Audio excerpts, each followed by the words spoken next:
හිතලා තියෙනවද කම්පියුටර් එකක් ඔන් වෙන්නේ කොහොමද කියලා? කම්පියුටර් එකක් ඔන් වෙන්න නම් මුලින්ම කම්පියුටර් එකේ තියෙන BIOS ටික චෙක් කරනවා. BIOS ටික චෙක් කරලා BIOS වලින් කරන්නේ අපි කම්පියුටර් එකේ hardware components ටික හරියට වැඩ කරනවද කියලා බලන එක. ඒ components ටික හරියට වැඩ කරනවට අපි ඒ testing කරන method එකට කියනවා post testing එකක් කරනවා කියලා. නැත්නම් POST testing එකක් කරනවා කියලා. මේ testing එක කරාට පස්සේ තමයි ඔයාගේ operating system එක load වෙන්නේ. ඉතින් ඔයාගේ machine එකේ install කරලා තියෙන Linux ද, Windows ද, iOS එකක්ද, ඔයා install කරලා තියෙන operating system එක ඊට පස්සේ load කරලා තමයි ඔයාගේ machine එක run වෙන්නේ.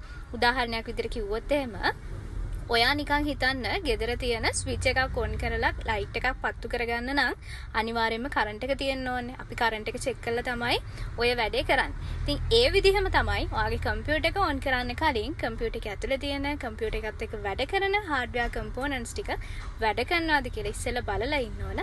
ඒ components ටික වැඩ කරනවා නම් අපිට ප්‍රශ්නයක් නැතුව අපේ machine එක run කරන්න පුළුවන්.